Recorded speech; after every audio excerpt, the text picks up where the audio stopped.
Olá, salve, salve, muito bom dia. Vai começando aqui pela PAN, nossa revista radiofônica. Aqui tem informação, prestação de serviço, entretenimento, tudo isso no papo dessa quarta, 28 de agosto de 2019. Sejam bem-vindos. Caso Aldemir Bendini, segunda turma do STF, anula a sentença de Sérgio Moro. Saiba por que a decisão preocupa e muito os integrantes da força-tarefa da Lava Jato.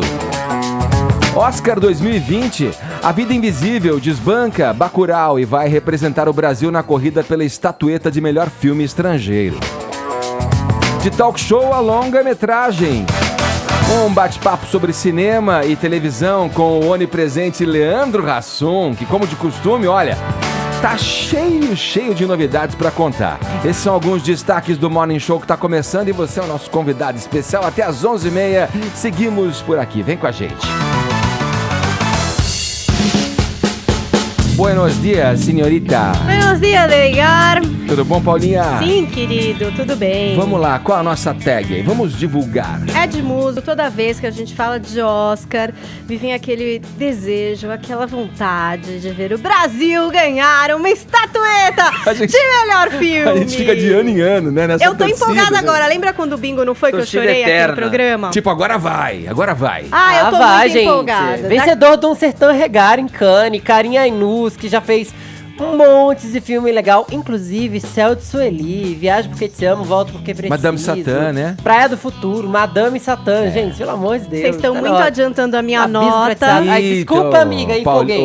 Parou.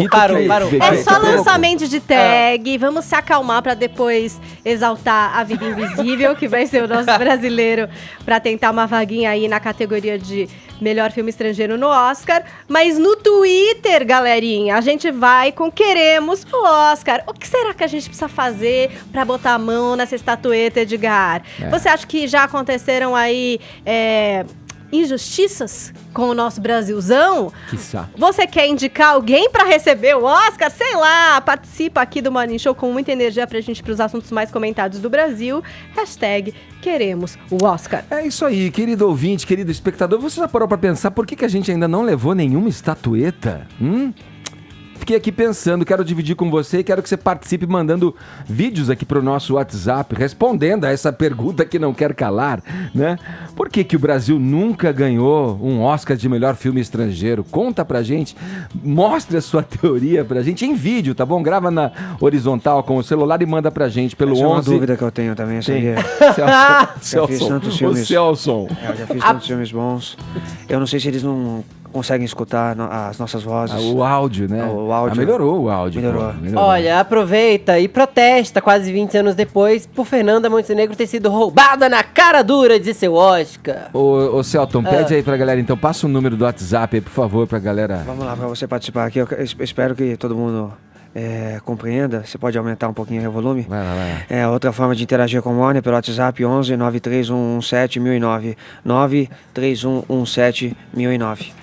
Valeu. Estamos aguardando, então, sua mensagem em vídeo aqui pelo nosso WhatsApp. No mais, você pode nos acompanhar em imagens pelo portal da Jovem Pan, jp.com.br, também baixando o nosso aplicativo, assim você leva a programação da PAN para conferir onde e quando você bem entender.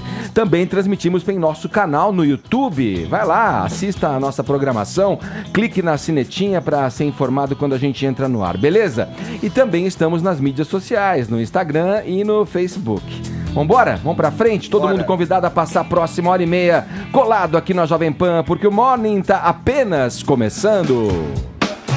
Vamos lá, vamos já engrenar nesse papo, já que a hashtag já contaminou a bancada, todo mundo falando aí dos filmes brasileiros que estavam no páreo para representar o país, para ver se a gente leva finalmente essa estatueta aí de melhor filme estrangeiro. A Vida Invisível, do Karim Ainus, foi escolhido para representar o Brasil na corrida pelo Oscar. O longa desbancou concorrentes aí, 11 concorrentes, na verdade, entre eles o aclamado Bacurau no cenário internacional, né, do diretor Kleber Mendonça Filho. Paulinha, e aí? Agora vai, minha filha, como é? Ai, Ed, ainda tem um longo processo aí pra gente descobrir se vai ou não vai, né? Em dezembro, numa data ainda não anunciada, a Academia divulga os 10 semifinalistas e a gente só vai saber se o Brasilzão vai lá pra cerimônia do Oscar se ele vai ficar entre os 5 indicados em 13 de janeiro do ano que vem. Então ainda tem um longo processo. Agora começa, na verdade, a grande força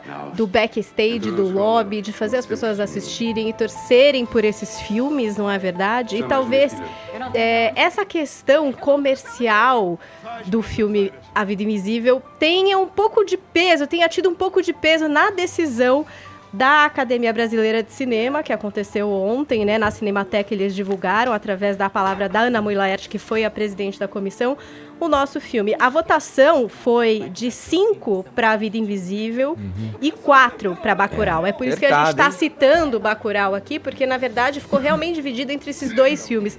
Vamos ouvir como é que justificou essa escolha a Ana Mui Laerte. Tanto o gosto pessoal quanto as crenças de achar que o filme X ou Y teria mais chance de agradar a academia. É um filme de extrema qualidade, vencedor do Sertão Regar, dirigido por um dos maiores nomes do cinema brasileiro, um diretor nordestino, que tem um produtor forte, não só que ele é da academia, como ele tem influência no mercado americano, e principalmente Fernanda Montenegro, uma pessoa que já concorreu ao Oscar, mas eu acho que o que mais pesou realmente foi a qualidade do filme. Ela falou, um produtor forte. Ela tá falando do Rodrigo Teixeira, brasileiro, que tá por trás de grandes filmes, inclusive na língua inglesa, como Me Chame Pelo Seu Nome, que também concorreu ao Oscar. A Bruxa, que é um filme de terror super elogiado pela crítica. E o inédito Ad Astra, que vai ter o Brad Pitt como protagonista. Então, realmente, é um produtor muito esperto no mercado internacional, que acabou de vender esse filme para ser distribuído pela Amazon. Então, ele já está garantido em streaming para muita gente. Vai fazer a estreia no circuito comercial em 31 de outubro. Então, estará em salas de cinema também. Então, essa jogada aí de perceber uma pessoa com um feeling mais internacional, um filme já premiado no festival importante, pode ter sido algo de muito interessante e esperto, Edgar. E o Rodrigo é votante da academia. Ele decide mesmo no Oscar, junto com outros produtores, a Vânia Catani. Eles entraram na academia há cerca de 2 anos. Lembra quando falavam que na academia não tinha diversidade, que eram só homens, né, hétero, brancos, acima dos 50 anos? A academia fez esse esforço para trazer mais diversidade entre seus votantes, e o Rodrigo Teixeira é uma dessas pessoas, é um dos brasileiros que está lá e que vai poder depositar seu voto. Falaram da Fernanda Montenegro, né? Todo mundo se lembra. Reparação histórica, né? Ela faz parte do filme. Acho que eles estão olhando para isso, Vivi. Lógico, não, 99... mas ela é um nome reconhecido internacionalmente, né? Dá um certo peso na hora das pessoas assistirem e se afeiçoarem a esse filme. Mas eu falo porque tem a questão da política, que é, bom, tá declarado, tá na mesa, né? Tá em cima da mesa essa questão da influência, você falou mesmo do produtor, que tem um trânsito legal, o Fefito é um votante da academia, quer dizer, tem essas coisas também, né? A política faz parte desse processo, a própria Ana Mui Laerte falou aí na matéria que a gente viu. Mas é um filme muito interessante que traz um tema atual e é um tema que o mundo inteiro pode se relacionar, que é a questão do machismo estrutural. A história é basicamente a respeito de 2 irmãs na década de 50, no Rio de Janeiro, e uma delas foge com o namorado e volta grávida, acaba expulsa de casa, e a outra vive mais ali as normas sociais, chega a se casar, mas na verdade ela quer ser pianista, e tem meio que sufocar seus sonhos para viver a vida adulta, digamos assim, Edgar. Então, é um assunto que é realmente... Que é mais universal, né, exatamente, universal. E que traz ali um ponto de vista bem brasileiro da família tradicional brasileira. E essa união entre 2 irmãs, 2 mulheres, que vão sentir muita falta uma da outra. A Fernanda Montenegro, que está no elenco, ela faz a Eurídice na idade avançada. Durante o filme, né, ela é vivida pela Carol Duarte. No elenco também tem o Gregório do Vivier, a Maria Manuela, enfim... As cartas estão na mesa, Edgar. Agora já foi escolhido. Espero que tenha sido uma boa escolha realmente. E é um filme que tá abrindo carreiras, viu? A irmã dela, da Carol, no filme, já foi escalada pra novela na Globo também. E a Júlia Stockman. Esse ano vai. A gente vai ter a oportunidade de estender um pouco ainda esse papo com o Leandro Hassum, que é o nosso convidado hoje. Vai estar logo mais por aqui. Vamos falar aí dessa expectativa com relação a um possível primeiro filme a levar o Oscar, a levar a estatueta. Vamos adiante. Fefito, seguindo aqui no entretenimento nos últimos tempos, dado o impasse lá do Paris Saint-Germain, o clube do Neymar, a gente até se perguntava, né, Vini? Será que a carreira do Neymar jogador tá ali correndo algum risco, né? O que vai ser da carreira dele? Será que, eu pergunto a você e te passo a bola, Fefito, parece que se ele não der certo no futebol, já tem aí uma possibilidade pra ele como ator, é isso? Olha, sim, pra quem não lembra, Neymar já fez uma participação especial no primeiro capítulo de A Regra do Jogo, essa novela da Globo que não bombou. Não Mas, sabíamos desses dotes. Pois é, eu sabia. também de Amor à Vida, junto com a Tata Werneck, mas... Fora das quatro Gente, é só linhas. você ver as quedas. É um Não, grande fora ator. fora das 4 linhas, me referi. Não, mas dentro A também. vida fora de campo. Atua, Mas não estou entendendo porque essa nota coube justamente a mim quando ela trata da pessoa favorita do Vini Exato. em todo o mundo. Então, Vini, Vai parecer perseguição. Vini, sinta-se à vontade para me interromper a hora que você quiser. Tá bom. Sua palavra que é lei. Olha só, o Neymar participou também de Amor à Vida, novela lá da Globo, com a Tata Werneck, numa cena. Mas agora ele entrou em La Casa de Papel. Muita gente já desconfiava que ele faria uma participação, porque tinha foto dele com os atores, porque a divulgação da série em dado momento colocou todo o elenco dentro de um estádio de futebol, mas nada se comprovou. A gente sabe agora porque não se comprovou, né? Por causa da acusação de estupro promovida pela Nájila Trindade, a Netflix resolveu por bem tirar as cenas do Neymar de todos os episódios nos quais ele participa. Também não são tantos, tá, gente? São algumas cenas distribuídas em 2 episódios. Ele aparece no 6º e no último episódio em cenas de flashback, contracenando com o Berlim e o professor. Ô, Que são Fefito. basicamente os grandes Gente! intelectuais por trás do... É o seguinte, não, volta aquela frase, Bruno, por favor. Aquilo foi um erro de tradução ou faz parte? Não gosto de futebol nem de festas, Pois diz é. Neymar. É isso que tá na fala dele ali. Pois é, eu vou te explicar. No La Casa de Papel, o Neymar é um monge. Ah, Eles estão gente. escondidos nesse flashback, o professor e o Berlim, num Monastério. monastério lá na Itália e tudo mais. E o Neymar, veja só você, ele colhe frutas, tem uma vida pacata. Olha, E cuida da aí- colheita, olha que bonito. Pois é, ele tem até falas, como vocês podem ver. Então ele pergunta de cantos gregorianos, ele diz que espera que tenha um bom dia, e ele desperta a preocupação dos bandidos que ficam pensando, nossa, esses monges talvez desconfiem do nosso plano, aí e tudo mais. E aí tem uma coisa no final, assim, no último capítulo, que o Berlim conversa com ele. O Berlim é aquele mauzão. Então ele chega pra ele e fala, de onde você é? E o Neymar fala, de São Paulo. Olha só, que lugar maravilhoso, elogia o Berlim. E aí o Neymar fica ouvindo e ele ainda continua dizendo as festas, a magia, o futebol. E o monge João, que é como se chama o Neymar, diz, não gosto de futebol e nem de festa. E o Risos. Berlim risos, né? É pro espectador rir Não essa é? hora, né? E aí o Berlim fala, mas sabe que tipo de futebol o Brasil joga? O Neymar completa dizendo, futebol bonito. E o Berlim fala, jogam com alegria e sem medo. E o Neymar, gente, essa é pra o Vini rir mesmo. Ele fala, na Copa do Mundo, sempre oro muito pela nossa seleção. Vai ter que orar cada vez mais, parece. Vai ter que orar bastante. Aí, o Neymar... Aí, imitei o Vini. Aí o Neymar já foi pro Twitter também, né, gente? Comemorar que agora colocaram as cenas dele. A Netflix reeditou a série e colocou a série no ar de novo com essas cenas. Então ele disse o Fazem, seguinte... Eu pude realizar o meu sonho e fazer parte de minha série favorita. Agora eu posso compartilhar o João com vocês. Graças La Casa de Papel. O Gabriel Medina também já foi no Twitter, ou melhor, no Instagram, pra dizer que agora vai ter que assistir tudo de novo. Gabriel Medina, que é parça do Neymar. Nesse tweet, o Neymar tá com a máscara do Salvador Dalí e ele tira pra mostrar o próprio rosto, vestido ali como um dos assaltantes. A questão agora que não está clara é... Será que Neymar volta na 4ª temporada, na próxima? Será que a gente vai ver mais do Neymar com essa atuação digna de ganhar um Oscar? Saberemos muito em breve. Por enquanto, ficaremos com a reação de Vinícius Moura, que nem precisa assistir pra dizer que não gostou. Eu acho assim, eu acho o seguinte, é uma grande ironia do destino, né? O primeiro personagem do Neymar na ficção ser um personagem mascarado, né? Já por aí, ele realmente se piada identifica, pronta? ele se identifica aí bastante ao papel. Mas eu acho que pode ser realmente ele se dedicar aí à carreira de atuação, na qual ele já tinha uma certa experiência. Não é verdade. Né? Alguém falou aqui, ó. O Marcos Antônio me falou no Twitter e eu tinha esquecido desse detalhe. Ele participou de Triple X, reativado, com Samuel Jackson e o Vin Diesel. Ele tinha feito uma ponta ali. A nossa E na- audiência tá de olho, tá? Tá de olho, esperta, tá é isso vendo? aí. Eu pensei nas novelas da Globo. Nossa audiência qualificada foi o quê? Foi pra Hollywood. Tá certíssimo. E grande atuação também na última Copa do Mundo, né? Com aquelas piruetas, né? Quando ele se jogava no chão. Eram realmente boas cenas ali do Neymar. Eu torço para que ele dê certo aí, já que futebol, né, Edgar? Não é prioridade mais do menino. Vamos seguir? Fechou, Fefito? Fechou. Vamos lá, vamos seguir na página de esportes, já que o Vini foi provocado aqui. Vou seguir com você, Vini. Nosso destaque agora vai para... Vejam. Rapaz. Cara, o nosso destaque vai aí pro adeus do Palmeirão. Que isso, hein? Da Libertadores, cara. E aí, meu caro?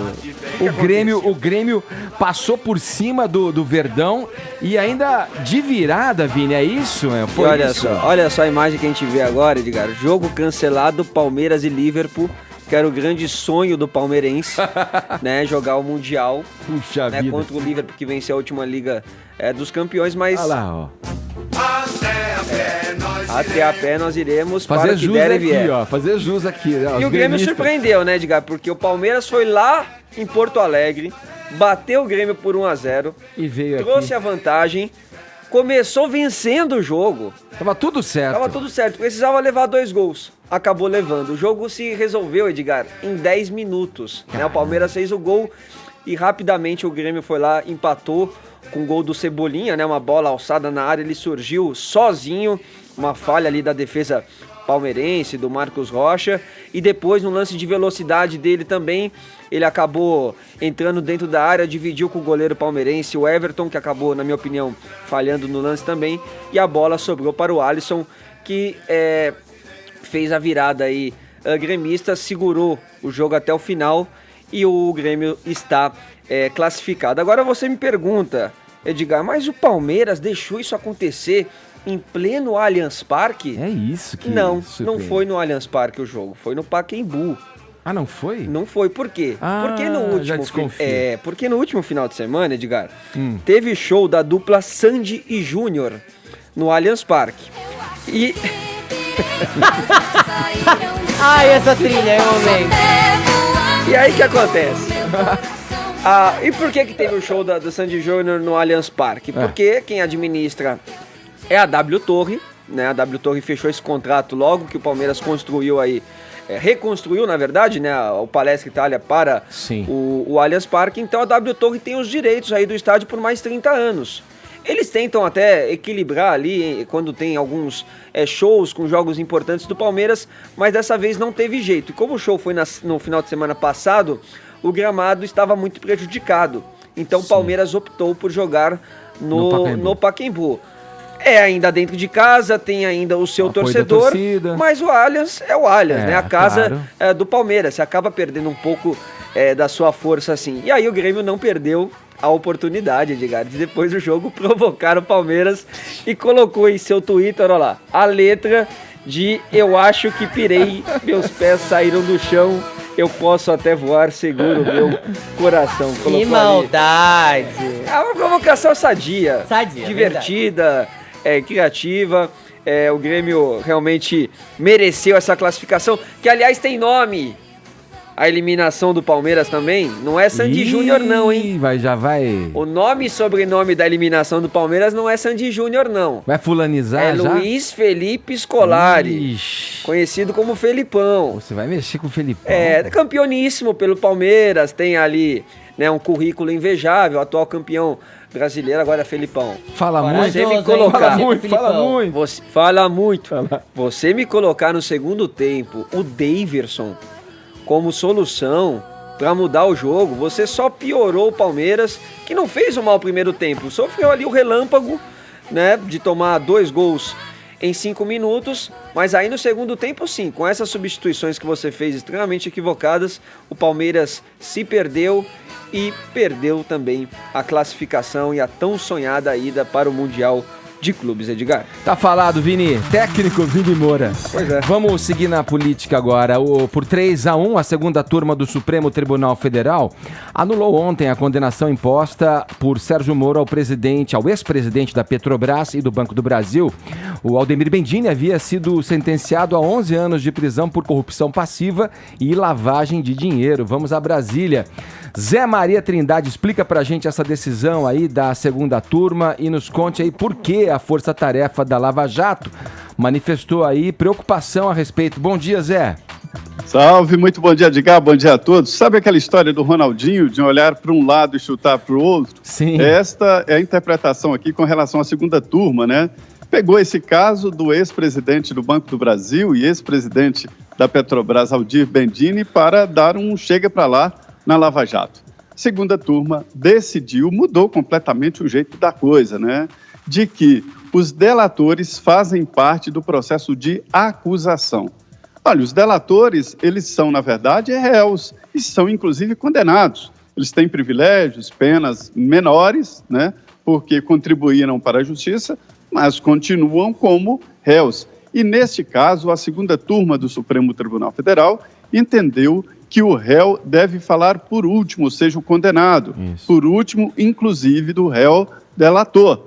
E isso muda completamente. A nota oficial dos coordenadores da Lava Jato foi muito irritada, dizendo e assumindo, né, de que esta decisão da segunda turma muda completamente o cenário e pode anular várias condenações da Lava Jato. Muitos estão entendendo que isto pode acabar cancelando, inclusive, as duas condenações do ex-presidente Lula e colocando na rua, inclusive, o ex-governador do Rio de Janeiro, Sérgio Cabral. Isso porque é um entendimento do Supremo, mas não se estende a todos, mas sim caso a caso. A partir de agora, haverá uma fila, né, de pedidos no Supremo Tribunal Federal. A novidade é que a Procuradoria-Geral da República já está estudando e vai representar no Supremo, tentando levar essa decisão para o plenário do Supremo Tribunal Federal. O entendimento aí do Ministério Público é que se trata de uma mudança drástica e que pode ter repercussão geral, ou seja, tem que passar pelo Supremo Tribunal Federal. Então, resumindo bem, é o seguinte: a segunda turma decidiu que o delator faz parte da acusação. Gente, ele não é nem assistente da acusação e nem Ministério Público.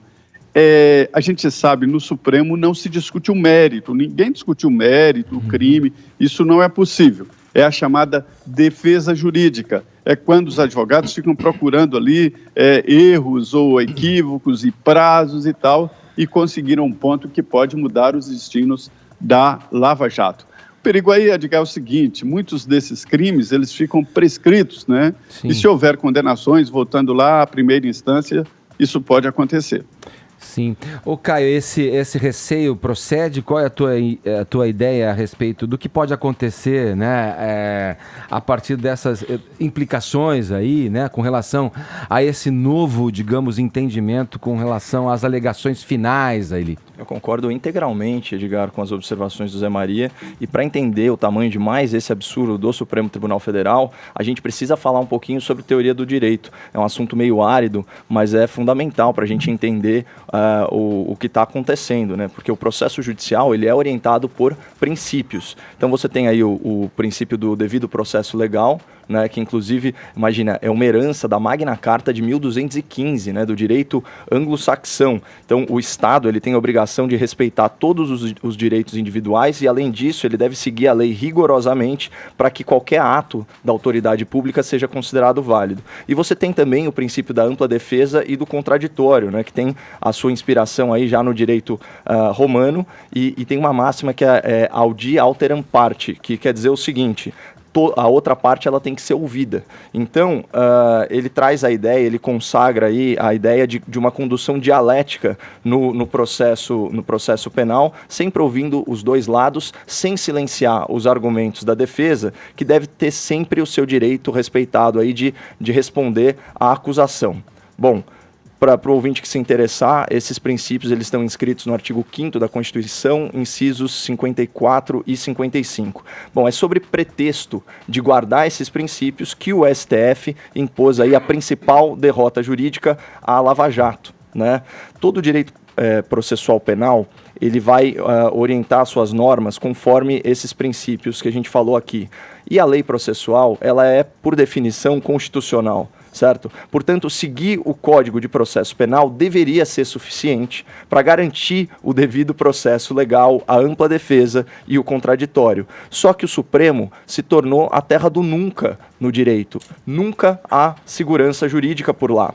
Os processos da Lava Jato, eles seguiram à risca, né, os procedimentos legais de apresentação da acusação e da defesa. Mas o Supremo entendeu, em última análise, que seguir a lei não é mais suficiente. Vamos entender isso. Na última etapa de um processo, ou seja, antes do julgamento, depois de apresentadas a acusação e a defesa, o réu ele pode submeter ao juízo as suas alegações finais. Quando há uma delação premiada no processo, existe aí a figura do réu colaborador, ou seja, ele também é acusado, mas por ajudar a justiça ele tem a sua pena reduzida. Isso não muda um fato muito importante. Réu é réu.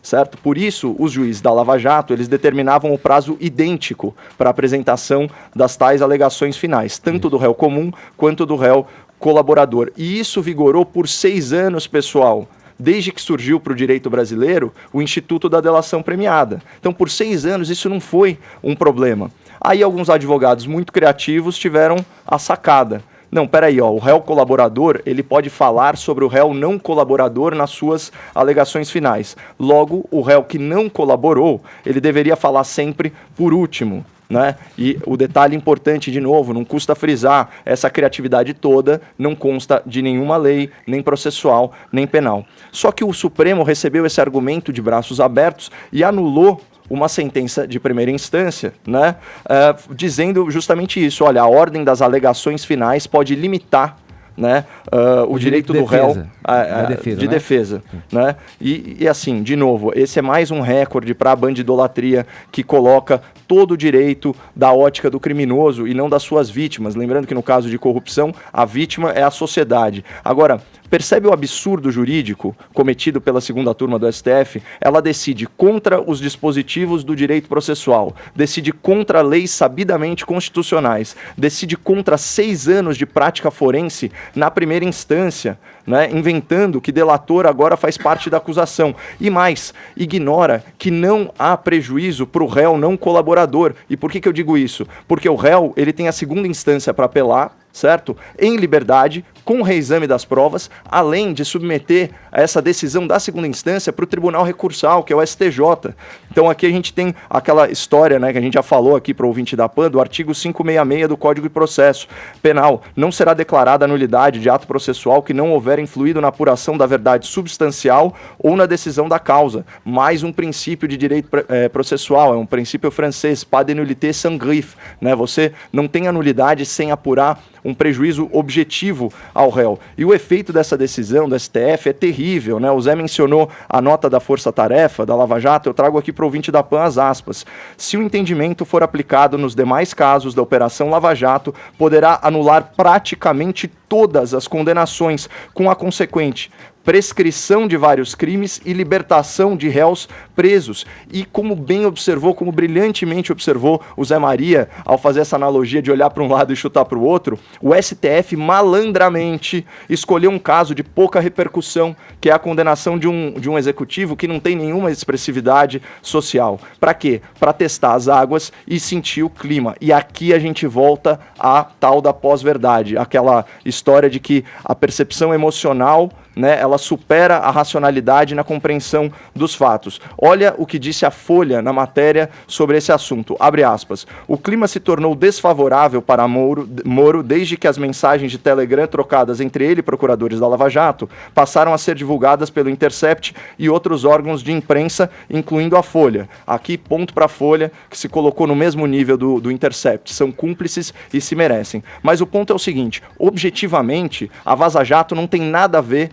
né, com essa decisão do STF. Agora, emocionalmente, ela tem tudo a ver. Politicamente, ela tem tudo a ver. Porque a imprensa militante gerou um caos artificial, certo? Sobre a Operação Lava Jato, que encorajou esses covardes da República a cometerem esse tipo de abuso, como é o caso dessa decisão do STF. Então, assim, parabéns, vocês conseguiram muito mais do que Lula livre, vocês conseguiram corruptos livres.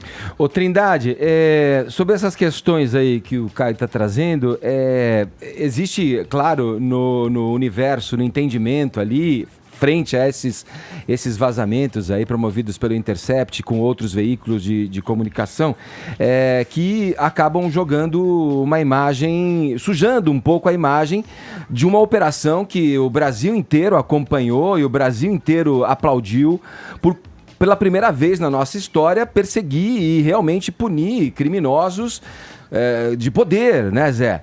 Agora, será que o ministro, ou então juiz, agora ministro Sérgio Moro, não deveria, ele, dentro do seu conhecimento, aventar essa possibilidade e essa brecha que surgiria no transcurso aí? Porque no caso do Bendini, ele já teve a pena reduzida em segunda instância, né, dos 11 anos iniciais em primeira instância para 7 anos, 9 meses e 10 dias, algo em torno disso. Não foi uma falta de cuidado também em olhar que isso poderia acontecer? Olha, Edgar, ninguém pode imaginar tantas possibilidades no mundo jurídico, de interpretação é muito complicado, né? A novidade aí é a ministra Carmen Lúcia votando com esse grupo aí do Ricardo Lewandowski e Gilmar Mendes. O ministro Celso de Mello, que também é da segunda turma, está em licença médica, não votou, né? Isso pode ir para o plenário e o momento é de expectativa, para ver exatamente como é que vai ficar. Não é um liberou geral e agora cada caso será julgado separadamente. Mas o raciocínio deve ser o mesmo, isso é tradicional também em direito. Dizem que uma lei só é madura, boa e completa depois que passa pelo Congresso, é sancionada pelo presidente e depois experimentada na Justiça, ou seja, no Judiciário, né? É assim que se faz a lei pronta. E neste caso, há um caminho aberto e cada caso será julgado assim. Edgar, o ministro Sérgio Moro, antes de ir para a Vara Federal lá de Curitiba, ele foi juiz auxiliar no Supremo Tribunal Federal. E quando foi formada ali a base, a força-tarefa da Lava Jato, todos eles sabiam que enfrentariam pessoas poderosas, presidentes da República, ex-presidentes da República, presidentes da Câmara, do Senado, líderes e presidentes de partidos políticos muito importantes. Daí esta esperada união, a Lava Jato foi uma união sim, e não há novidades naquele vazamento, porque todos sabiam que eles estavam unidos ali exatamente esperando enfrentar esse tipo de contratempo. E ali, o então juiz Sérgio Moro tomou todas as precauções, conhecendo todos os casos em que o Supremo anulou operações da Polícia Federal importantes, né, anteriores, e eles tomou todas as precauções. Esta aí é uma novidade, é um raciocínio novo que não poderia ser esperado. Mas se não fosse a experiência do então juiz Sérgio Moro, a experiência inclusive de Supremo Tribunal Federal, haveria outras e outras estradas e os processos já estariam nulos, viu?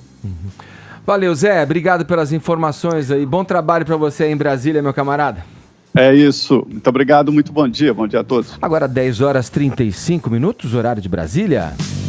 Jovem Pan Morning Show. Olha aqui, na abertura deste programinha de rádio hoje, disse o seguinte, que o nosso convidado é onipresente. Será exagero? Bom, você vai tirar suas próprias conclusões agora, mas eu vou dar uma ajudazinha, hein, ó. Número 1, o cara tá em cartaz com o filme Simonal. 2, tá na nova temporada da Escolinha do Professor Raimundo na televisão. 3, prestes a estrear o longa O Amor Dá Trabalho. 4, comandando um talk show na TNT. 5, num espetáculo solo de comédia. E 6, como empreendedor, como se tudo não bastasse, ele está investindo em negócios de olho no mercado americano. Caramba, Leandro Hassum, onde você vai parar, meu velho? Eu não quero parar nunca, cara. Bom dia pra todos, um prazer estar aqui no Morning Show mais uma vez, cara. Obrigado aí, gente. Olha, eu achava que essas comédias aí que você fez ao longo da vida, todo o sucesso da bilheteria aí, já tinham possibilitado aí uma vida, digamos, mais sussa. Mais sossegada, né? Mais tranquila. Eu também achava. Pelo jeito, não, você continua aí, Cara, eu gosto. na ativa, né? Eu gosto muito de trabalhar, gosto muito de estar fazendo coisas diferentes, de estar... Até isso agora que você falou, investindo em coisas diferentes, eu curto pra caramba. E eu ainda consigo tempo pra descansar, pode ter certeza. E pra malhar, porque tá um rato de malhar. academia. Fefito já lembrou a gente aqui. Tô mesmo. Ô, Rassum, seja bem-vindo aqui ao Morning Obrigado, Show. Muito obrigado. bom te Prazer receber estar aqui aqui, com vocês. trocar essa ideia aqui. Como é que você resolve tantas coisas na sua agenda aí? Você é daqueles que não sabe dizer não? Qualquer convite que te fazem, você fala, não, vou fazer. Cara, já fui assim mesmo, tratei na análise, porque eu tinha coisa assim. Quando tu vem da dureza. É compulsivo. Não, quando você vem da dureza de saber o que é ficar bem na merda, desculpa aqui o termo, assim, ficar bem durango, chega uma hora que você fica com medo de dizer não e fala assim, cara, se eu disser não aqui, nunca mais vão me chamar pra trabalhar. E aí, durante um tempo, isso foi barra pesada na minha vida. Mas, porque eu cheguei a fazer 3 peças por dia, assim. Fazia o infantil, o horário nobre e fazia o alternativo à meia-noite. Então era pesado, que chegava segunda-feira, a voz estava assim, já não estava mais falando. Só que aí depois de um tempo eu comecei a ficar mais seletivo, fazer mais as coisas que eu gosto. A verdade, Edgar, é que tem um primeiro momento da carreira que eu acho que é isso mesmo. É até para você descobrir aonde você quer ir, para que caminho você quer seguir, né? Aí quando você acha, você começa a selecionar mais as coisas que você gosta de fazer. Agora teve um momento que era tiro, porrada e bomba. Sim. Então eu fazia um infantil aqui, fazia uma peça meio merda ali, fazia uma peça que eu gostava ali. E aí ia falava pro amigo, não é que tu gostava. Pô, vou lá te ver. Eu falei, não vai nessa não, vai na outra, pelo amor de Deus. Mas o não mais difícil você deu recentemente. Você teve que abrir mão de um contrato longo com a Globo. E é algo que demanda muita coragem, especialmente em tempos que, né, a gente vive muita instabilidade. O contrato com a Globo te deixa lá ganhando mesmo sem trabalhar, por vezes. Sim. Como é que foi essa decisão de deixar a Globo? E foi em boas águas? Assim? Foi amigável. Foi nas melhores águas possíveis. É porque, na verdade, o que acontece? Assim, realmente, você tirar a rede de proteção, que é isso, você tem um salário todo mês e tudo mais, isso é muito sério, né? A gente pensa muito antes de fazer isso. Mas eu acho que a minha carreira começou a ganhar cores diferentes. Né, e cores que nesse momento foi tão amigável que eu falei assim, a hora que tiver um projeto que eu acho que é a minha cara, eu venho, porque às vezes assim, essa rede de proteção, ela acaba te limitando por um lado, porque você fica ali, aí você quer fazer uma coisa, você tem que pedir uma autorização, e é normal, isso faz parte de qualquer empresa, se eu trabalhasse na Jovem Pan, a mesma coisa, quisesse dar uma entrevista, eu teria que pedir coisa, isso não é uma crítica, mas assim, chega uma hora que você quer paquerar outras pessoas. Sabe? E era um casamento de 21 anos que estava num momento em que estava assim, eu não via projetos ali dentro que eu me enquadrava muito. Acabei fazendo a escolinha no final, como para mim uma despedida maravilhosa, de estar ali junto com meus colegas, não podia me despedir de forma melhor, estando abraçado por vários comediantes, mas poder ter essa liberdade do mercado, que por incrível que pareça, com tudo que a gente vem passando no audiovisual e tudo mais, é um mercado que está muito sedutor e que está com muitas possibilidades, né? Você vê, eu estrei agora um Late Show no TNT, que é a primeira vez que a TNT testa um formato como esse. Isso aqui é o meu item número 4. Eu já comecei, antecipei, uma merda. Não, e assim... Não, que eu enumerei lá das suas atividades ali atuais. O streaming está vindo muito forte pro Brasil, eu acho que a gente tem muita possibilidade. Eu, apesar de tudo que se fala, eu acredito muito no cinema nacional, é um lugar que eu me encontrei ao cinema, eu gosto de fazer, quero daqui a pouco vir dirigindo um longa, lógico, de comédia, não vou fazer um filme... que 5 minutos uma goteira pingando na pubis da pessoa e o pessoal dizendo, nossa, que coisa linda. Aquele pessoal usando cachecol e camisa de manga curta. Não, mas você tá fazendo troça? Não, peraí. Não quero, não. Você tá fazendo troça? Mas seria surpreendente um drama dirigido por você. Não, uma hora... Acho que as pessoas se interessariam. Uma hora vai ter. Eu compro uma boina, boto um cachecol, mano, e voa. Misterioso. Tipo, falando, cara, não, eu quero o silêncio e o barulho do córrego só. E um sapo fazendo quac, quac, quac, quac. Depois de 5 minutos alguém grita, vida! Eu adoro. Eu fiz uma crítica dessa no Candidato Honesto 2, os críticos quiseram me matar, porque eu mesmo me detonei falando assim, que tinha um cara que falou assim, vem ver um filme do Rassum, eu falava, Deus me livre, muito caricato, exagerado, humor é no olhar. E aí quando alguém dizia pra mim, até hoje, até acabou de ter o Gramado, né, sim, que eu nunca fui convidado, óbvio. Fazer o que lá? As pessoas olharam pra mim torto, que merda tá fazendo aqui? Mas eu falo assim, o cara fala assim, vem ver um filme que ganhou Gramado, eu falo, ganhou Gramado? É ruim. Tô brincando, hein, gente, mas é um pouquinho verdade. Mas assim, hoje, a gente tá com uma tag hoje, uma tag que é Queremos o Oscar. Queremos o Oscar. Né? Foi escolhido o nosso filme, A Vida Invisível. Você falou que quem Isso. ganha Gramado é uma droga. Não é. Tô brincando aqui na A gente já piada. sabe o que vem por aí, ó. E a gente tava até aqui questionando, os ouvintes vão mandar aqui mensagens sobre isso, na questão de entender por que a gente nunca ganha um Oscar. Por que filme brasileiro não emplaca a ponto de ganhar No essa máximo, premiação batemos mais na trave, popular é. do Cara, cinema? eu tenho algumas teorias que algumas não são nem politicamente corretas de falar. Eu acho Fala que- essas Essa que primeiro. a gente Começa por ouvia. essa. Por exemplo, você sabe que eu tenho 2 filmes meus que estavam nessa pré-seleção entre os 12, que era o Simonal. Chorar de Rir e o Simonal, né? Chorar de Rir, eu adoro o filme, mas eu falei, gente, comédia, você acha mesmo que alguém vai falar, bota uma comédia brasileira lá? Não vai. O Simonal, apesar de eu achar super legal, é um filme biográfico, mais difícil e tudo mais. A minha teoria é que é o seguinte, que às vezes a gente fica meio que rodando em torno do próprio rabo.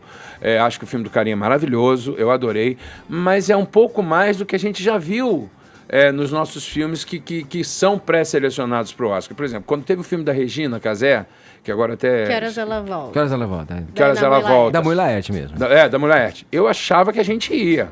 Eu achava que a gente foi pré-selecionado e acabou não indo. Eu achava que a gente ia porque era um filme que tinha um baita potencial, assim, acho que a Regina Casé dava um show naquele filme, assim. Se você olha o filme agora do Carim mesmo, assim, tem uma pegada um pouco parecida, tem essa pegada um pouco parecida. Eu não sei o que vai diferenciar. Eu sinceramente, sempre que fala de prêmio, eu fico meio tipo, eu não sei o que é conveniente, o que não é conveniente e tudo mais. É uma questão de lobby também, né? Eu acho que pode existir. Eu cansei desse blá blá blá dizer assim, a comédia não é reconhecida. Não, a gente faz bilhete, tudo bem, não tem problema. Enquanto vocês ganham os prêmios, a gente enche a sala de teatro. Às vezes não enche. Principalmente nos últimos tempos aí, tá mais difícil a gente encher sala de cinema, tá mais difícil da gente conseguir botar o público lá dentro por vários motivos econômicos, por vários motivos de muita coisa estreando. O que eu acho que tem que ter, e esse meu filme Amor dá Trabalho traz um pouco isso, é o valor de produção na tela nas comédias nacionais, sabe? Uma crítica que saiba que nós estamos fazendo uma comédia nacional popular e que diferencie de uma comédia talvez um pouco mais artística e tudo mais. Porque eu acho que o crítico hoje em dia, mais uma vez eu tomo uma porrada deles falando isso, mas o crítico hoje em dia, por exemplo, um cara que vai ver um filme desses, como o que está indicado ao Oscar e tudo mais, esse é o mesmo cara que vai criticar o meu filme Amor dá Trabalho. É óbvio que ele vai odiar o meu filme. Eu leio que você não está, na verdade, requerendo uma boa vontade na análise. Isso é uma vontade, uma percepção realista, digamos. Realista. De só saber falar que isso. cada produto é um tipo de produto. É um tipo de produto diferente Entendi. e eu acho que a gente precisa ter uma crítica especializada nisso, assim. Eu acho que a gente precisa melhorar também, agora que vem uma crítica forte, o nível de imprensa que divulga os nossos trabalhos, divulga os nossos filmes, divulga nossos programas hoje em dia, está cada vez mais difícil. A gente, quando vem fazer coletiva de imprensa, junket e tudo mais, não sei o quê, tem gente que vem sem saber quem você é. Sim. Eu passei uma situação agora, num lugar que eu não vou dizer qual é, porque foi muito recente, em que o jornalista ficava assim, então você é o Hussein, eu falava, não, é Hassum, isso. 4 filmes em Brasília, eu falei, não, 2. Ué, mas... não, esse aqui é o diretor, que era de Brasília, e é o veículo de mais circulação. Eu falei Brasília, já deu pra sacar que foi em Brasília. Nada contra os trainees, mas que se apliquem... Pelo amor de Deus, você tem tá especialização. entendendo? Leandro, o que Isso é te brabo. levou para os Estados Unidos? Foi a vontade de fazer cinema americano? Foi vontade de sair do Brasil? Você está morando lá, Tô né? morando lá, tô fazendo uma experiência de morar lá, vai para 4 anos agora. Eu sempre gostei muito, eu morei quando eu fui jovem, que eu fiz teatro lá em Nova York, e eu queria que a minha filha tivesse essa experiência de estudar lá fora. E é isso, nesse momento que, graças a Deus, eu comecei a escolher mais os meus produtos, apesar de estar trabalhando pra caramba os meus trabalhos, eu posso me dar ao luxo, e outro dia também um repórter interpretou esse luxo de forma muito escrota, dizendo que, o luxo porque ele acha que ele é fera, que ele agora é luxuoso de dinheiro. Não, me dá o luxo de dizer isso. Gente, o dólar passou dos Tô R$4, chorando. Já gente. chorei Não tem hoje. como ser luxuoso. Já chorei hoje cedo por conta disso. Já dei uma choradinha de manhã. Mas, assim, quando eu digo que eu posso me dar o luxo, é que eu posso, assim, abrir mão de ter um contrato fixo, tentar daqui a pouco fazer uma obra certa quando tiver um projeto bom na Globo, pegar um projeto no stream, pegar um projeto na TNT, fazer meus filmes, fazer meu show e ainda morar nos Estados Unidos, dar essa chance, daqui a pouco tá de volta, mas é isso, eu fico lá, eu fico aqui, eu fico metade, assim, eu já fiz as contas, 7 meses lá e o restante aqui, ou então 7 meses aqui e o restante lá, vai dividindo, mas cansa, eu já tô 1 mês fora de casa, dá saudade. Eu queria fazer uma pergunta, Hassum, sobre o filme, né, voltando pro Amor dá Trabalho, eu fui à pré-estreia a convite do Rogério Morgado, né, que é humorista, querido. prata da casa, inclusive participa do programa Pânico, e ele faz aí um chefe vegano LGBT, né, uma atuação impagável dele. Eu demorei para reconhecer que era ele na Ele tava bem vestido tela. No filme, sabe? Pois é. Rogério, Bom, te amo. então, para aproveitar aí para parabenizar muito a atuação de vocês, a sua do Rogério, também a Monique Alfradi, que tá sensacional lá no papel dela. Enfim, como não estar, né, amor? Como não estar? Recomendo aí ao ouvinte que assista o Amor dá Trabalho. Mas eu queria falar do seu personagem, porque ele, de certa forma, é uma caricatura daquele funcionário público encostado. Encostadão, né? E no cinema, a reação do público, né? Então, de certa forma, aí se identificando com aquela situação clichê de repartição pública, foi incrível, assim, me impressionou. As pessoas realmente estavam se identificando com aquela situação. Com aquele personagem, e quem não encontrou, né? Quem nunca encontrou. E você falou da sua correria no começo de carreira, que vai na contramão desse personagem. Então eu queria saber qual foi a sua inspiração, né, para a composição dele e o que você pensa, por exemplo, da estabilidade e de outros privilégios aí do funcionalismo público, se você acha que isso, de certa forma, é um incentivo para essa postura e que isso é praticamente inevitável.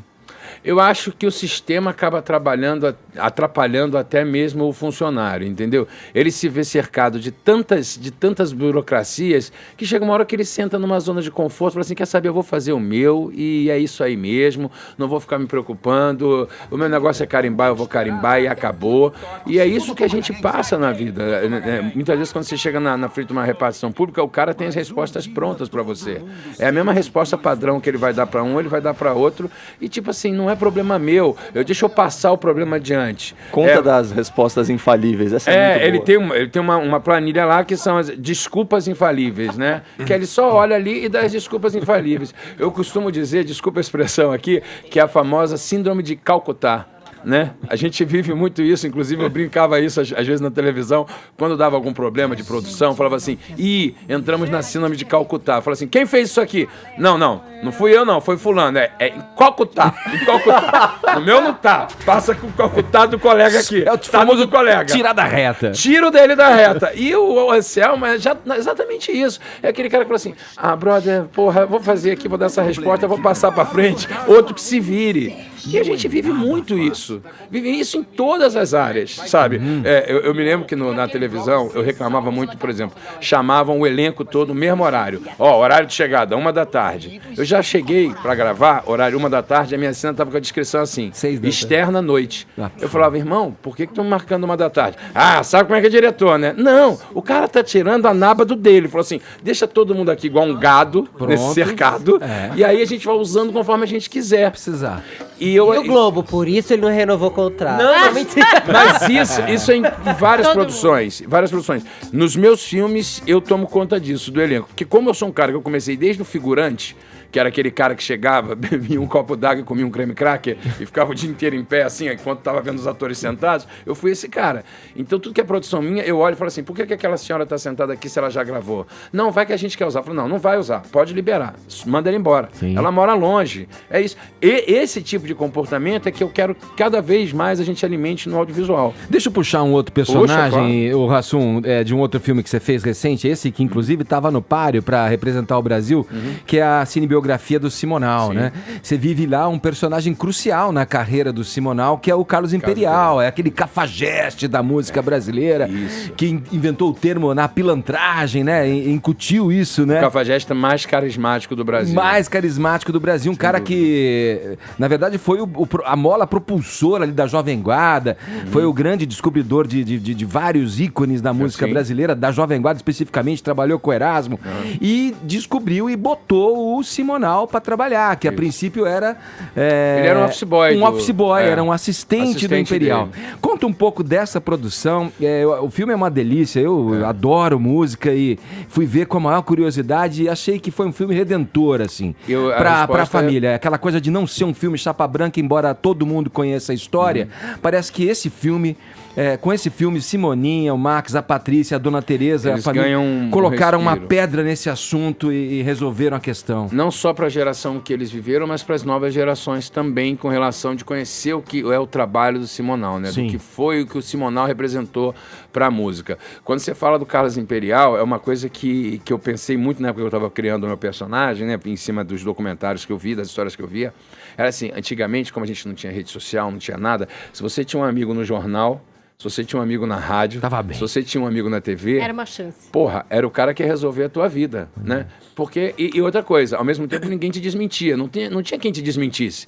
Então, todo que o Carlos Imperial, tem uma história dele com o Erasmo, que ele foi numa rádio, e ele arrumou uma briga de sair no soco com o Erasmo Carlos dentro da rádio. Tudo que o Erasmo falava, ele discordava. Ele falava, não, isso aí é mentira, isso você está falando uma estupidez, você é um imbecil. E aí eles saíram na porrada, isso deu notinha no jornal e o show lotou. E aí ele falou assim, viu que tática boa minha? Então olha a tática. tática. É muito usada. Não, e o próprio Erasmo falou assim, você fez isso de propósito? Ele falou assim, claro, bicho. Claro, pra dar mídia. Olha aí. Entendeu? Porque o cara, ele tinha uma visão incrível. Né? Então, assim... eu acho que o filme vem botar essa pedra em cima dessa história do Simonal. Eu acho que esse filme vem num momento importantíssimo, onde a gente está falando sobre tolerância, sobre acabar com o racismo, acabar com várias coisas. E vem também mostrar, eu estava até tendo esse papo, né, assim, como o radicalismo, seja ele de que lado for, é uma bosta. Sim. Porque assim, foi a intolerância de ouvir o Simonal na época que fez transformar o Simonal no que o Simonal foi chamado durante tanto tempo, que é caguete e tudo mais, não sei o quê, quando na verdade, e a própria classe artística foi o primeiro a banir ele, né? Que a gente começa o filme com uma cena ele querendo fazer um show, cheio de gente conhecida no meio, que era amiga dele, falando assim, sai daí, caguete. Quando o cara...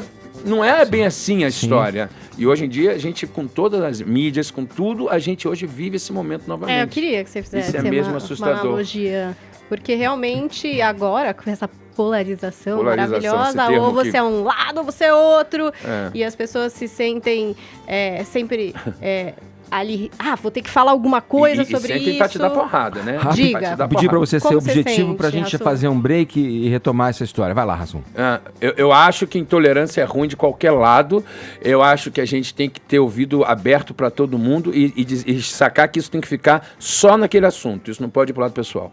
Bom, agora 11h01, o horário é de Brasília. Daqui a pouco retomamos esse papo com o Leandro, o multitalentoso Rassum, aqui no Morning Show. Até já. Jovem Pan Morning Show. Estamos de volta com o Morning Show dessa quarta, meio de semana, recebendo aqui no programa o ator, né, o empresário, humorista, comediante. O que mais, Rassum? Fritador de hambúrguer também ou não? Já fritei também, já fui garçom, já fui de tudo animador de festa. Empreendedor, ele tem negócios nos Estados Unidos. Leandro Rassum tá com vários trabalhos aí, né? Tá com o filme Amor dá Trabalho em cartaz aí, estreando, né? Estreia amanhã. Estreando, como a estreia prevista amanhã. Vinícius Moura, você participa desse programa? Vamos lá, tô aqui, né? Vamos tô lá. esperando você jogar a bola pra mim. Vai lá. Vamos lá. Ô, Rassum, aquele seu filme, né, O Candidato Honesto, é uma grande crítica também a essa palhaçada diária que a gente vive da política brasileira, que se trata com muito bom humor. E a gente tá vendo agora também algumas outras produções. O Zorra ficou muito político, né? O próprio Fantástico agora com o quadro Isso a Globo Não Mostra, fazendo também um humor político ali. Você acha isso saudável para o humor brasileiro ou não? Eu acho que quando... Eu morro de saudade do Justo Veríssimo. O Justo Veríssimo era uma sátira ao político corrupto e desonesto e tudo mais. Não tinha uma tendência para um lado. Não tinha um endereçamento. Não tinha endereçamento. Eu acho que o que causa bode hoje em dia no público, em casa, assistindo, é quando você vê que é uma coisa direcionada porrando só um lado. E não importa o lado, eu acho que a gente tem que pensar no Brasil, pensar em melhorar as coisas. Quando fica uma coisa muito de um lado, eu acabo é a opinião minha, eu acho chato, eu acho bobo. Eu sinto falta do Justo e Veríssimo e eu acho que assim, o Candidato Honesto, ele fazia isso. A gente dava porrada em todo mundo no Candidato Honesto. Ainda assim, o Candidato Honesto 2 veio pouco antes dessas eleições, que foi tiro, porrada e bomba também, polarizado pra cacete. E aí quem era de esquerda achava que o filme era um filme de direita e quem era de direita achava que o filme era de esquerda. Na verdade... Aí você sabia que tava fazendo a coisa certa. Então, a gente tava certo, mas o problema é que isso dividiu muitas opiniões com relação ao filme. Eu cheguei a receber ameaça por telefone, dizendo, fica aí nos Estados Unidos mesmo, não volta não, que quando chegar aqui é bom vir de colete de bala. Então, assim, porque tá detonando, não sei o que. Não tava detonando o que era óbvio, que tava todo dia na televisão. O que eu tava detonando não era uma invenção, eu não tava tipo assim, agora no meu filme eu vou revelar segredos. Não, tudo que eu fiz... E nem endereçando alguém específico, né? Carapuças. Lógico, a gente usava sátira, pessoas que existiam, que dava nitidamente pra ver quem que a gente tava sacaneando, porque essas pessoas se auto-sacaneavam. A gente tem personagens na política que são caricatos, que você às vezes se criar isso pra um programa de humor, Piada vai pronta. falar assim, brother, isso é Glória a exagerado. O dia que eu fui brincar com isso, perdi 10 mil seguidores. Eu tive problemas também. Perdi 10 mil seguidores. Vai ter um só uma terceiro? brincadeira. Ué, tomara que o Brasil não nos dê material pra fazer um terceiro. Tomara que o Brasil não dê. Mas porque você a não gente tem ia essa ter. vontade agora que você foi criticado e perseguido? Não dá aquela vontade de, vou pisar mais fundo então? E eu vou te falar, não tenho. Eu escolhi pra mim fazer um humor que é pra família toda. Um humor que até pode chamar chapa branca, é um termo que eu não gosto, mas é um humor que é pra família toda, pra todo mundo se divertir. Se começa uma galera a não gostar, a ficar com raiva e tudo mais, eu não quero. Eu quero que todo mundo sente lá na cadeira e se divirta e ria com as minhas piadas. Eu tenho os meus posicionamentos, eu acho as minhas coisas. Na época de eleição, eu fiz uma brincadeira muito interessante, que é para mostrar como nas redes sociais as pessoas não veem o que você coloca e às vezes não vêm até o final. Sim. Então eu botava um vídeo que era assim, cara, eu prefiro o bolso. Aí eu cortava o vídeo e botava no segundo vídeo no Instagram, assim, o bolso estilo faca, que eu acho que é melhor pra guardar a caneta e tal, não sei o quê. E o primeiro assim, eu prefiro o bolso. Bicho, mas vinha uma galera me destruindo. E eu ainda botava assim, veja os dois vídeos. Eu escrevia, mas as pessoas não leem. No outro eu falei assim, Haddad com certeza. Aí o outro vídeo assim, Haddad 1000-0 morar em tal lugar do que morar em tal lugar. E eu, porra, quem era de direita vinha, seu idiota, seu não sei o quê, seu esquerdóide. Eu falava, já viu o outro vídeo, amor? É só uma piada. Mas as pessoas estavam intolerantes. Então era um momento que não adiantava você brincar. Falar assim, cara, comprou uma camisa vermelha, nego, comunista! Comunista! Eu só gosto de vermelho, você tá entendendo? E aí, assim, eu tô usando o microfone vermelho aqui. Isso antes das eleições ia ser, isso é um recado que a Jovem Pan está querendo dizer. Subliminar. Exatamente. E assim ia. Então, assim, eu prefiro não entrar nessa polêmica.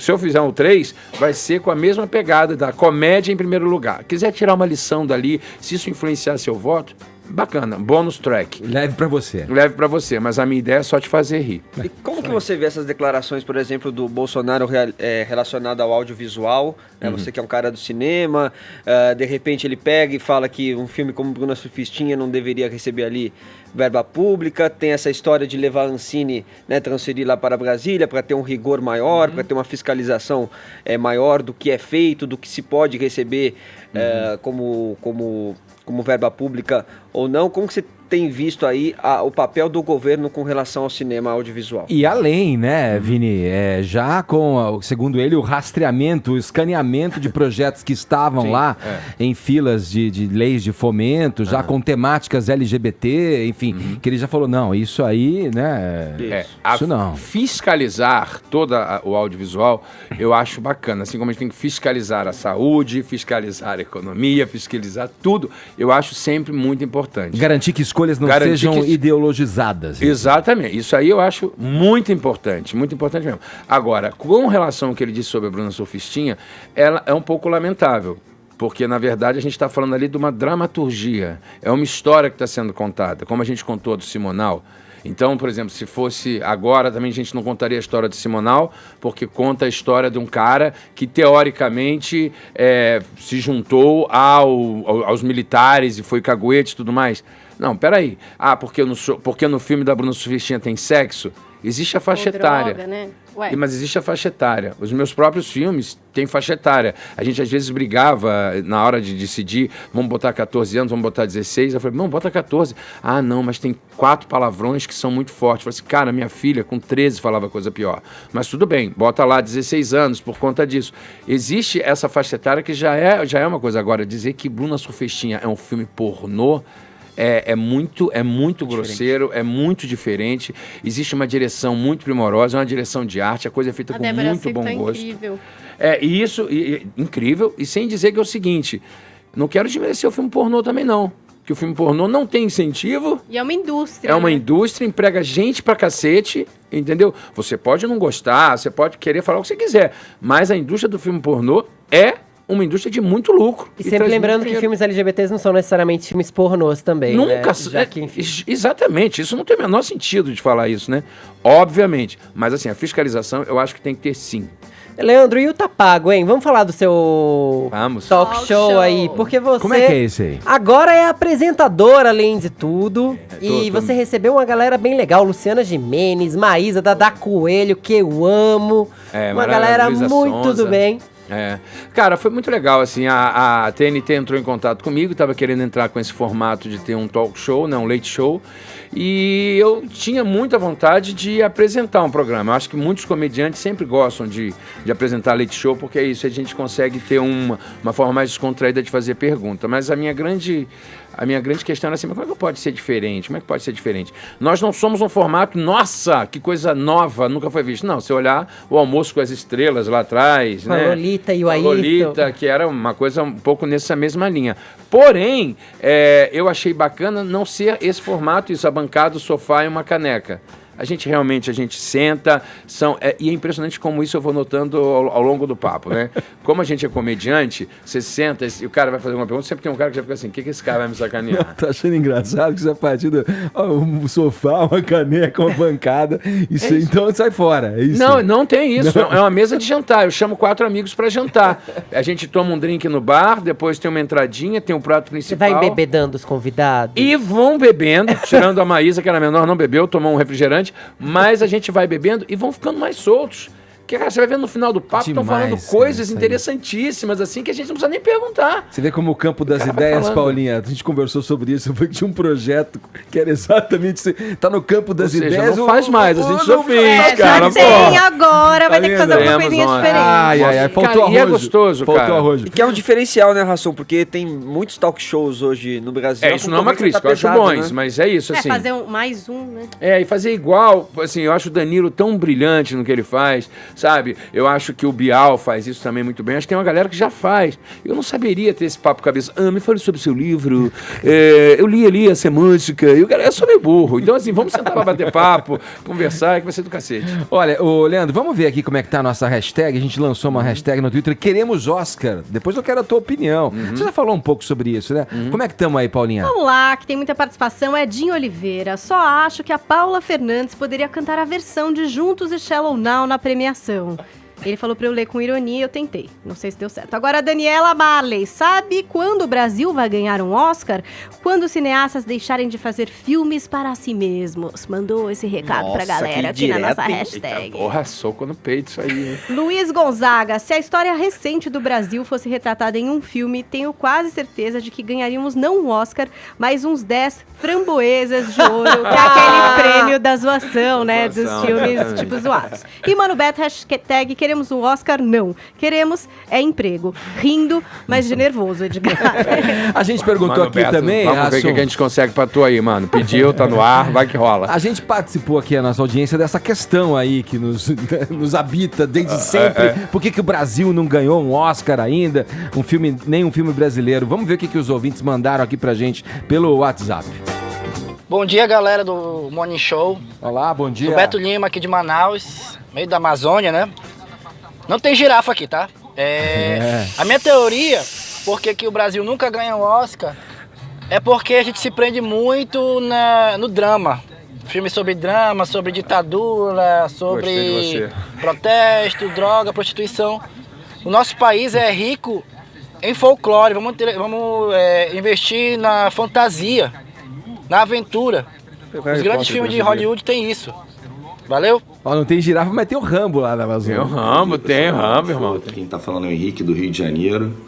Eu acho que o Brasil nunca ganhou um Oscar por puro capricho, cara. Na verdade, a gente tem bons atores, a gente tem ótimos diretores, a gente tem ótimos diretores de fotografia, a gente tem a faca e o queijo na mão para ganhar. Mas eu acho que a gente se sabota um pouco, assim como na questão da política, a gente gosta de exacerbar para o mundo inteiro como a gente é ruim ou o que a gente está fazendo de errado. No Oscar, a gente também fala, não, o filme brasileiro é tudo ruim, que não sei o quê. Aí uma galera fala de incentivo, da Ancine, que não sei o quê, Lei Rouanet. Cara, a gente tem que parar com essa palhaçada e começar a reconhecer o que a gente tem de bom e de ruim e ser bem sincero com isso. Acho que só falta nós mesmos querer. Tá bom? Um abraço, até. Faltou terapia, Bom dia, né, pessoal pro da Jovem brasileiro. Pan. Eu sou o André de Mogi das Cruzes e para mim o filme que deveria ganhar um Oscar, um filme brasileiro, antigo já, mas infelizmente passou e não ganhou, é O Homem que Copiava. Ele ganhou alguns prêmios em 2003, 2004, vários prêmios, mas faltou ganhar esse prêmio. Que o Oscar, que conta uma história incrível, tem um elenco incrível, um ator incrível, uma história incrível e é o melhor filme já produzido. Tá bom? Não sei se é o melhor, Essa é a minha mas opinião aí. concordo. Forte abraço a todos da bancada.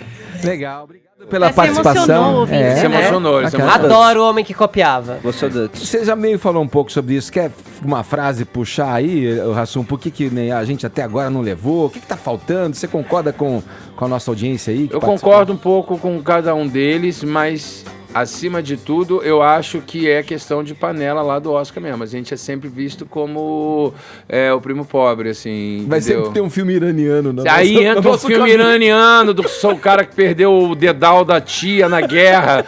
Legenda Como em egípcio, competir? legenda em egípcio, um menino correndo, descalço, pé em feridas. Aí dá merda, irmão. Como competir? E, porra, não tem como. Aí entra o Rassum fazendo uau, isso aí acabou. Entra o Rassum soltando um pum, aí acabou, não vai ganhar. Não Leandro Rassum com a gente aqui nessa manhã, animando, alegrando essa manhã de quarta-feira. Rassum, obrigado aí por mais essa visita Obrigado aí, a você, alegre, querido. essa entrevista risonha e franca. Com certeza. Valeu, obrigadão, viu? Obrigado, querido. Obrigado a todos vocês aí, sou fã do programa. Valeu. Valeu. Quem tá aí do nosso cast, hein? Que faz tempo Leandro que não... Rassum, cara incrível. Vai, Luciano. Nossa, Lu. Melhor Luciano ator do Fucchi. Brasil. Que está em cartaz com Rindo com Rassum até 1º de setembro. Isso. 11h21, horário de Brasília. Jovem Pan Morning Show. Bora lá, reta final do Morning dessa quarta-feira. Ainda cabe mais um assunto pra gente, depois dessa divertida entrevista com o Leandro Rassum. Vini, vamos lá. Sérgio Moro e Jair Bolsonaro. Isso. Como é que tá essa relação? Eles estão de bem? Estão Pois de é. mal? Pois é, eles Tá tiveram... meio silenciosa, né, a relação? Não sei. nas últimas semanas sim, né? Por uma falta de apoio de um, uma falta de defesa do outro. Enfim, Edgar, surgiram aí algumas circunstâncias que levaram aí a este desgaste aí entre Bolsonaro e Moro, muito pela interferência também do Bolsonaro em alguns órgãos de controle que estariam ali sob comando do Moro. E aí o Bolsonaro vem com aquela história de quem manda sou eu, se eu quiser eu troco. Não tem nada de carta branca. Isso. E aí que rompe com aquela com a iniciativa dele de ter chamado o Moro com a tal da carta branca, né? E isso teria incomodado o Moro.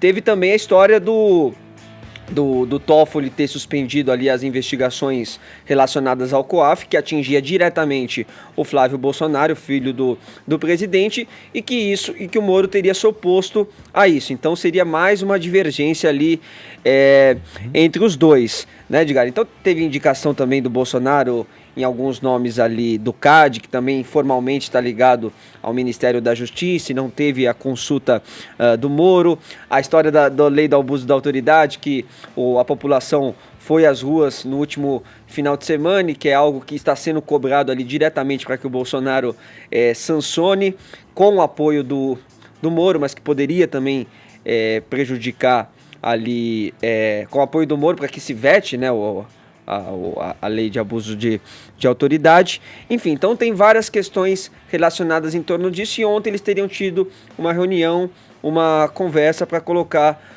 tudo aí em As claras. em Vini, pratos tomara que a limpos. reunião tenha sido, então, no Palácio da Alvorada, né?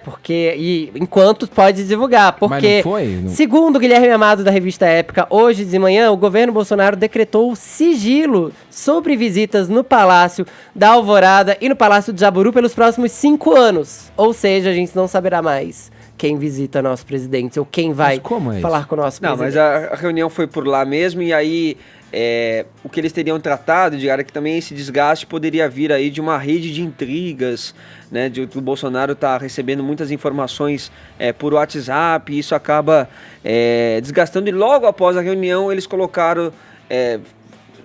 tiveram um gesto ali de afago pelo Twitter, né? O Moro fez um tweet, que a gente pode mostrar agora, Brunão? O tweet do Sérgio Moro, dizendo o seguinte: o Ministério da Justiça de São Paulo está e vai avançar mais no combate à corrupção, com investimentos em métodos modernos de investigação e em total alinhamento com a orientação do presidente Jair Bolsonaro. Aliás, este é o nosso compromisso.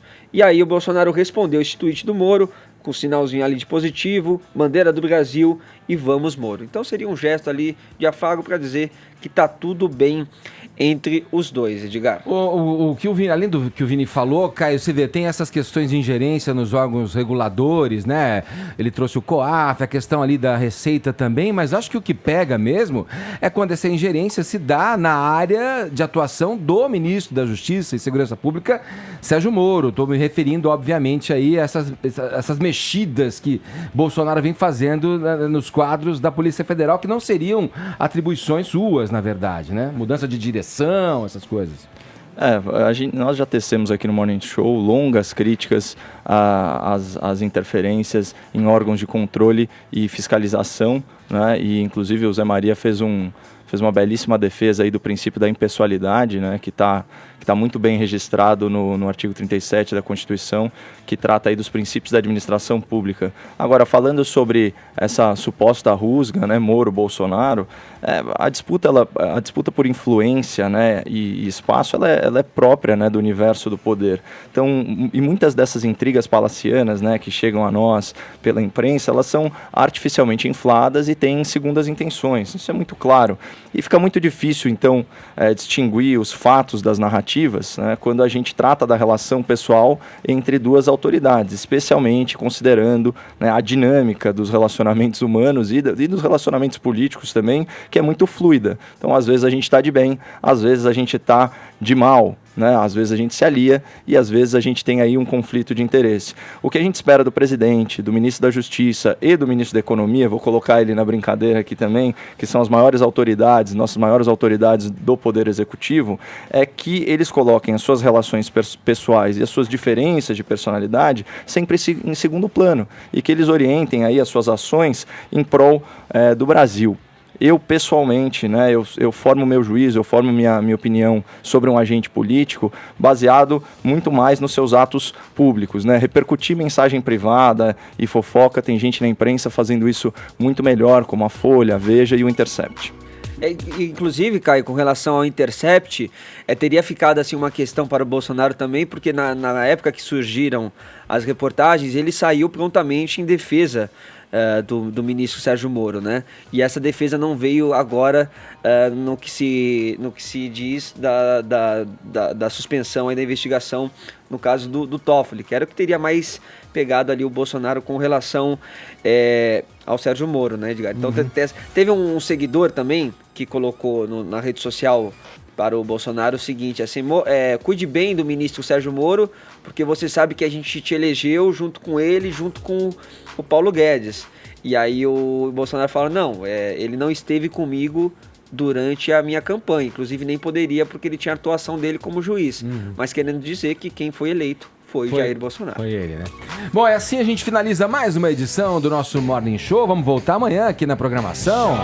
Sim, a partir das 10 da manhã. Muito obrigado pelo prestígio da sua audiência, hein? Amanhã tem mais.